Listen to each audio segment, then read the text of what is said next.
Hi, I'm Tim Bass. I'm part-time superhero, and I'm not real. How long have you played a character?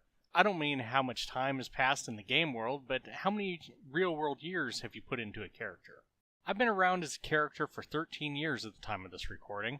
My player doesn't like creating new characters and prefers long campaigns. After all, why would you put in a lot of time creating a really good character for a game only going to last a couple of months? If you've been playing for a while, I'm sure you've had incidents that change in your story or timeline, in the form of GM revisionism or player dumbassery. So are these small things that crop up and you ignore, or are these signs that there are more than one version of the game existing parallel to each other? My timeline has been complex, and even the graphic that my lazy player took a few minutes to whip up only covers the largest changes. It would take hours to go over every change and how they affect even one of the dozens of characters who are regularly seen in my world.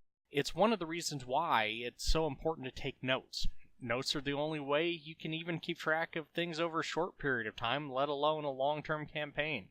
How many times have you forgotten the name of someone in a game because no one took the time to write it down in the heat of a conversation? Happens to my player all the time. It's even worse for the rest of the regular group who haven't bothered to take a note during the game in years. So my basic storyline started in the old Marvel Phase Rip system and ran for years that way, moving into Mutants and Masterminds 2nd Edition briefly, then back into Phase Rip, and then on to Mutants and Masterminds 3rd Edition.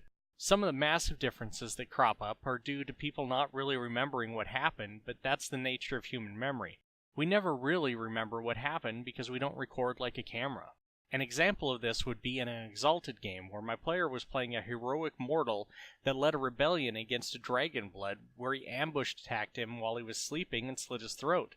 This was against the will of the rest of the party, but in the retelling of the story, they were right there with him, and they were mere moments from taking the lead in the situation. This was never true, but because my player had initiated combat, they chose to join, and somehow they were involved.